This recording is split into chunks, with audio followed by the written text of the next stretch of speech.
Now, Washington Mornings on the Mall. At AM 630.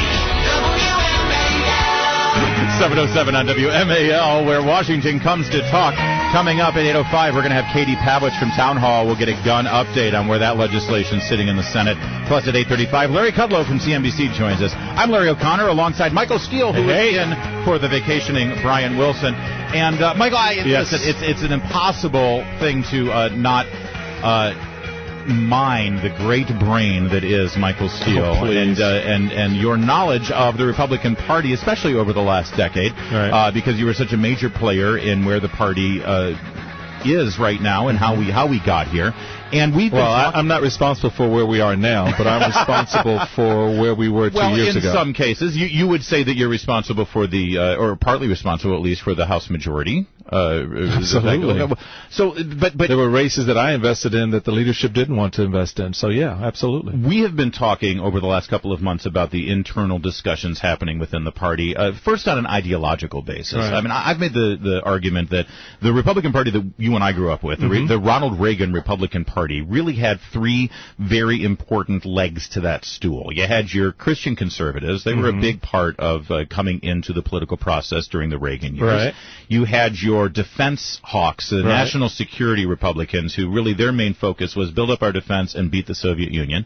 And then your third was your limited government, small taxes, leave me alone, kind of the libertarian wing, right? Which is the original part of the three-legged stool. Right, and it seems to me that if you look at where we are right now, that libertarian wing, they feel pretty neglected. I think that's one of the reasons why Rand Paul has made so much noise, because he's speaking to a huge part of the Republican Party who sort of just, they've swallowed it, they've ate it for these electable Republicans over the last few cycles, where those electable Republicans haven't really communicated the idea of small, limited government from the libertarian perspective. They haven't. Very well. They've come into Washington, and as we saw during the period 2000 to 2008, expanded government, expanded spending. You had your TARP bailout, you had your prescription drug medicine. This is all Terry Schiavo. I mean, on a social level, you talk about having that kind of impact. Yeah, and so as I like to tell people, Tea Party, true Tea Party,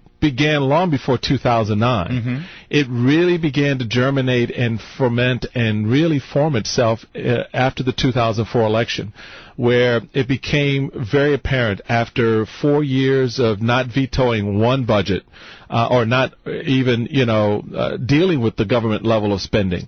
The Terry Schiavo case, the TARP, and all these other programs that were beginning to come online, that began to really take hold with a lot of folks, and they began to question whether or not those elected Republicans, so-called conservatives, really stood by that core principle of a limited government, smaller footprint, less spending, et cetera, et cetera. And so you saw that really take off in 2009 after the election in 2008, and I think really part of our argument to the country at the time between 2009 and 2010 was focused on that very thing, which is why the synergy between the RNC and the Tea Party worked so well. Yeah. Because I understood, because I'm a small government conservative, and I believe very much in the limited role of government. I believe very much in the expanded role of individuals and the individual liberties and opportunities that they have.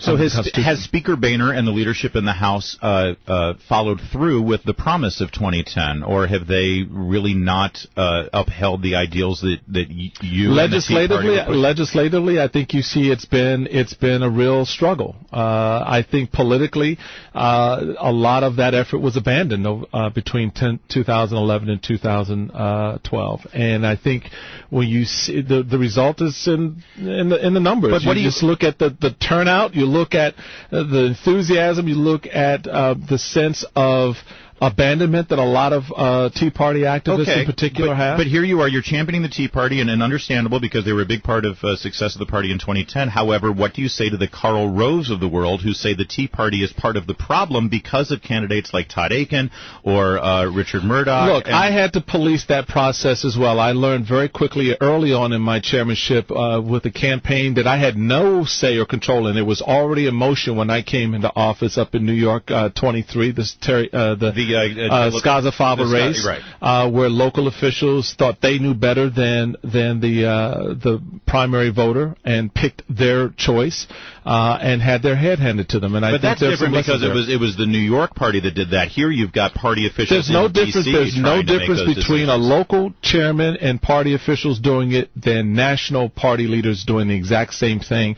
You do not want to be in a position as a party official to pick winners and losers. What you want to do is you try to manage the process. And look, as a county chairman, there were candidates who ran in elections that I didn't think should run because I knew they would lose.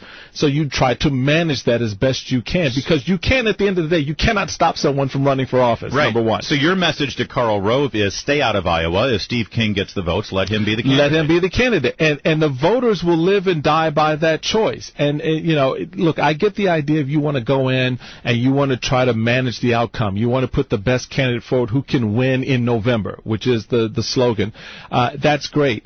But the problem comes, you get your guy and you do your thing and you push aside the one that the activists really want. Mm-hmm. And guess what the activists do come November? Nothing. They stay home. And you don't believe me? And then you lose. That's 2006. That's 2008.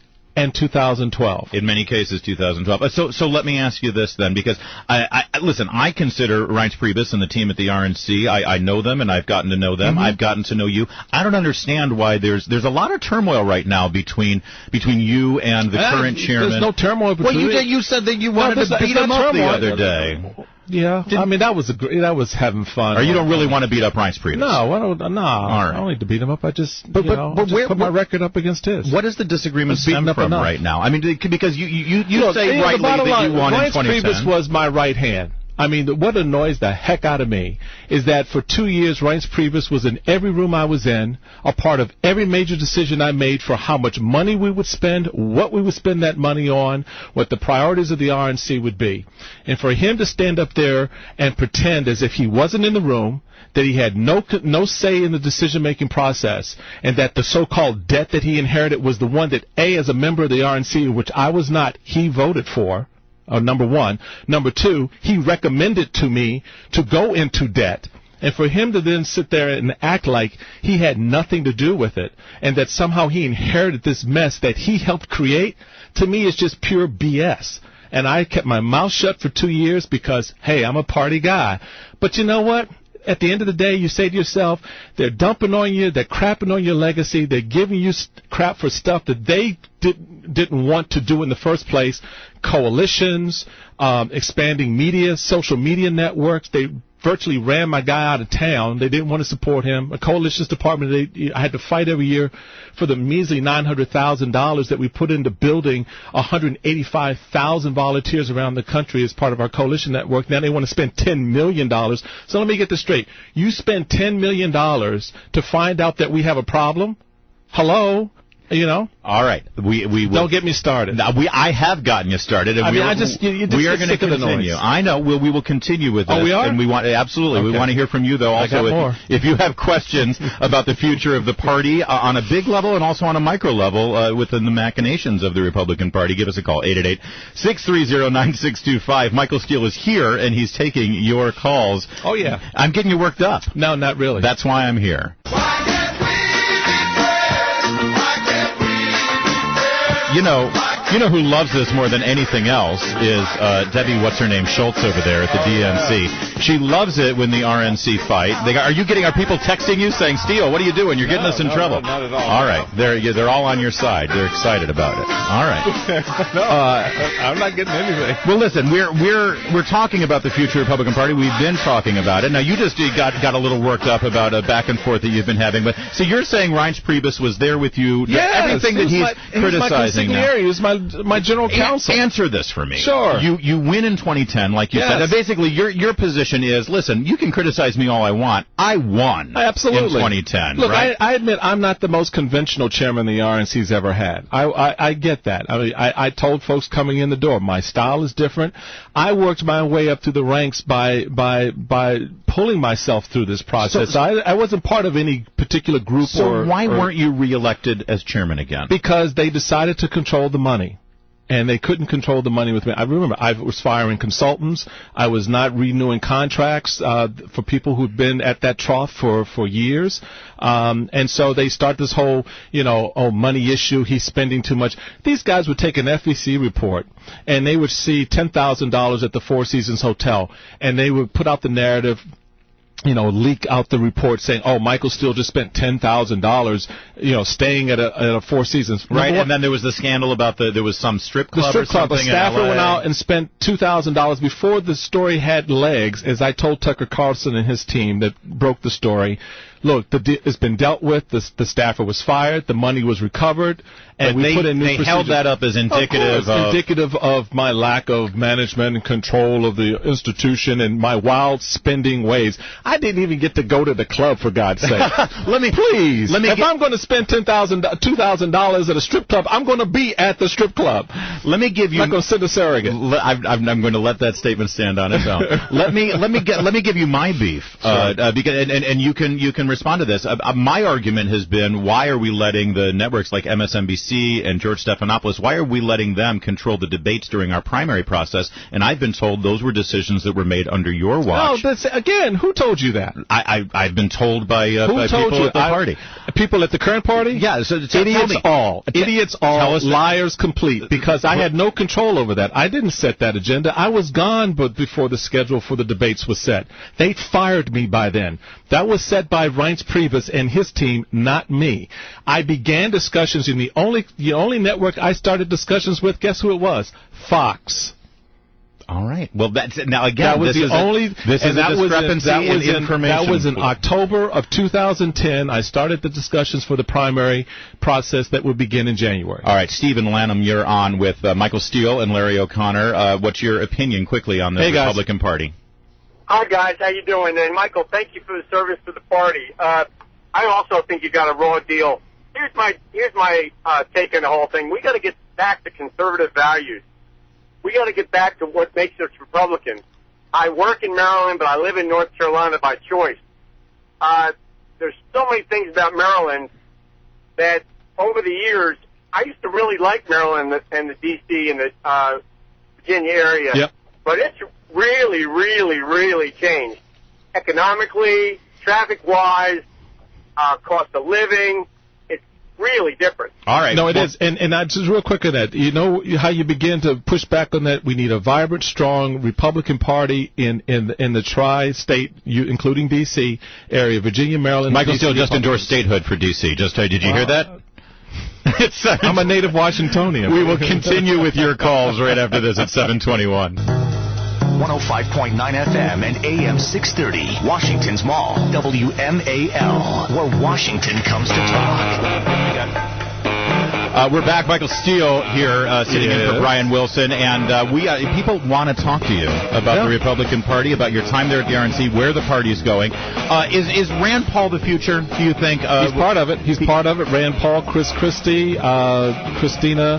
But Chris Christie, don't you think Chris Christie's, forgetting about Hurricane Sandy and the embrace of Obama during the election, I understand he's a governor, he was in a, but then pushing the hurricane relief bill the way he did in such a strong-armed way and suggesting that those who weren't towing the line on that spending in the House because they didn't want any pork. It's the difference between being a legislator and being an executive. It's the difference between having to be accountable for governing and casting votes. And I think, But he's running to be an executive, and as an executive, he was sort of ignoring the fact that that bill was going to get laden with a bunch of pork that wasn't really going to help people on the ground like he wanted, but he was sort of bullying the Congress to His bottom line is, give me the bill. It's not his responsibility if a member from Iowa or Idaho or someplace wants to glom on something else. His responsibility is to get the nuts and bolts of the bill to his state, and that's what he was fighting for. All right, let's go to Eric in Damascus real fast on line 4. Eric, you're on with Larry O'Connor, and today Michael Steele. Hi, Mike. Hey, man. It's nice to talk to you again. When I was running for office in Maryland for state senate, everyone kept coming up and telling me that, you got fired because you ran a debt. And I'm like, well, look, first of all, you don't fire a winning coach at halftime of the Super Bowl.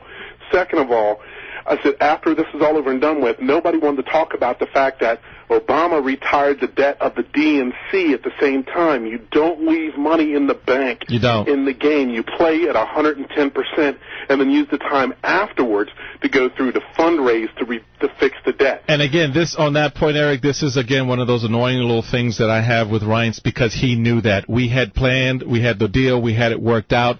Number two, the debt is not new. They act like this was the first time the RNC had ever gone into debt. Well, in 1996, Haley Barbour, then chairman, went into debt and lost seats in the House that year before he left in 1997. I went into debt, $15 million, won seats. Oh, gosh, I won more than just a few seats. So you're saying sometimes the debt can be good. The debt's an important part, and the members know it. The members want it. All right, lines are jammed. We are going to continue with Michael Steele. Washington Mornings on the Mall. 105.9 FM. At AM 630. WMAL. 7:37 on WMAL, where Washington comes to talk, and Washington has certainly come to talk here today. I'm still here. Michael Steele sitting in for Brian Wilson here this morning with me. Larry O'Connor coming up at 8:05. Katie Pavlich from Town Hall will join us for the latest on the gun legislation making its way to the Senate floor, and also at 8:35, Larry Kudlow from CNBC. And we're continuing our conversation with Michael Steele. I mean, it's just too much of a temptation to talk to you about what's going on with the Republican Party, considering you were the chairman of the party. Well, let me just off the bat, and for the callers that are online and those who want to call in, and certainly for all the listeners out there, I'm very passionate conservative. A lot of people don't believe that because of how I talk about my conservatism, how I express it. I didn't grow up through the typical system of being a college Republican, a teenage Republican in that environment. I grew up in Petworth here in D.C. I learned the art craft of politics from Democrats. But I brought those lessons to my conservatism, so I've learned how to express it in a way that is a little bit off-putting to a lot of my friends who chide me for being at MSNBC. Dude, get with it. Every day I get to go do battle with Chris Matthews and Rachel Maddow, with the political intelligentsia over at that network, and to stake the flag and to make the claim for conservatism and to fight the battles. And yes, when we do stupid stuff, which we have done, and as we saw in the last cycle, I call it out. But I did that as chairman, too, which folks didn't like. So, I really believe firmly in this party. The future of this country rests in a viable two-party system, maybe even a three-party system. Who knows? But the political process has to be alive, and it comes alive from leaders who aren't afraid to stand on some ground, stake some kind of claim, and argue for values and principles that still matter. Well, listen, I was raised at the husky knee of Andrew Breitbart in terms of my media career. Andrew was I loved him to death. He was a good man. And he definitely had respect for anybody who would walk toward the fire, walk toward the line of people, and that is what you do at MSNBC. I think that people get frustrated because they want to see you jump across the table and throttle Chris Matthews and really jump down their throats. And you may not do it in the same style that people would like you to do it, but you are engaging on their turf, and that should be respected. Sometimes you just want to show the silliness of their argument by playing less to it than playing more to it. All right, Rick in Silver Spring. Hey, Rick. Michael Steele, former chairman of the Republican Party, just mentioned that perhaps there's a third party waiting to be brewed out there. What do you think of that, Rick? Oh, I am really worried about it and actually considering it. And Mr. Steele, I'm probably one of the few conservative psychologists in People's Republic of Montgomery County. I also and a card carrying member. But I was very passionate behind Dan Bongino's campaign. Yep. And he's a person that, as I've gotten to know him, just really speaks from his heart.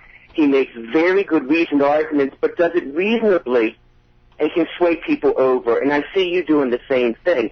Not that we have to be rabid dogs, but when I see Republicans, left and right, caving in and compromising too much, and then want to hand out for money, I start thinking maybe we should do a third party. Thank you, Rick. I appreciate it. Now, Rick, you touched on a very important point that Dan's a good man, ran a very good campaign. I thought I supported him, got to campaign with him.